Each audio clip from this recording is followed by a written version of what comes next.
A chisel is a metal tool with a sharp end for shaping stone, metal, or wood. You use your hand, a hammer, or a mallet to drive it in and cut. Although chisels date back to ancient Asia, today's factories use heat-treated steel and high-tech machines to make them stay sharper, longer. A wood chisel needs to be very sharp, especially for intricate carving.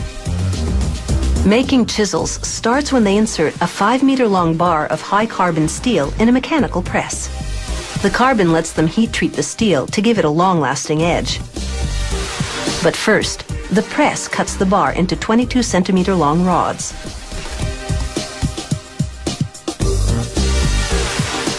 The rods then go through an induction heater. In just 6 seconds, a magnetic field heats them up to about 1300 degrees Celsius, a temperature at which the steel can be forged. A worker sets each hot rod into a die in a forging press. The die slams down, applying 700 tons of pressure.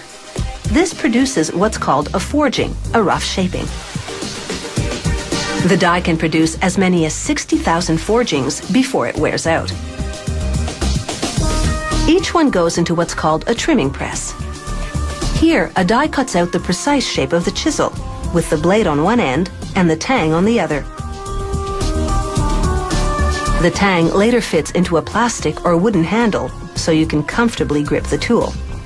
The factory sends the excess metal out for recycling.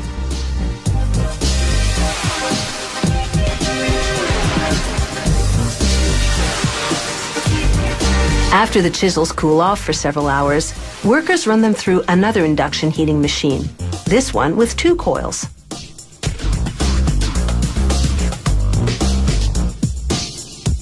The first heats them to 760 degrees Celsius.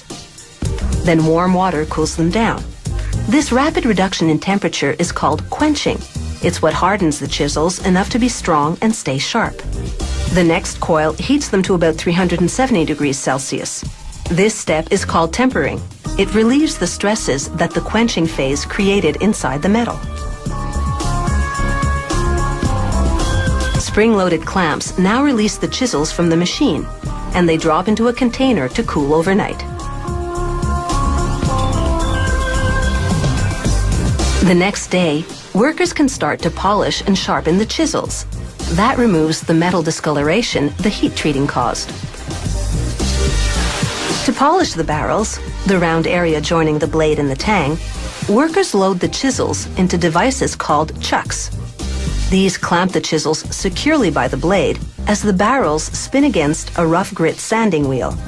After about 7 seconds of sanding, the blades are ready for polishing.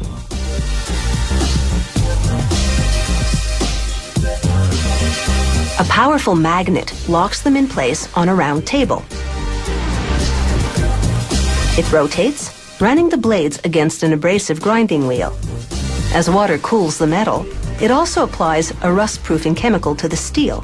This polishing cycle takes about 20 seconds. The highly polished finish is a key selling point. Now, to sharpen the blades, a worker loads the chisels into another machine. It moves the chisels back and forth against another grinding wheel. After about 5 minutes of this, the blades are razor sharp.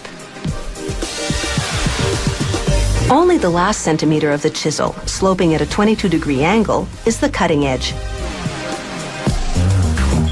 This factory uses pre-formed extruded plastic handles for its chisels. A hot metal die with raised lettering presses and melts a colored plastic ribbon into each handle. This imprints the company logo, the model size, and a reminder to wear safety goggles. The next machine puts a steel cap on top and forces the tang inside the hole. The cap reinforces the handle against hammer blows. The tang stays put because it's actually a bit bigger than the hole it goes into. In industry lingo, an interference fit.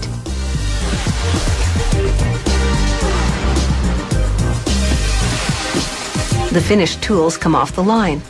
Now you can have those chiseled features you always wanted.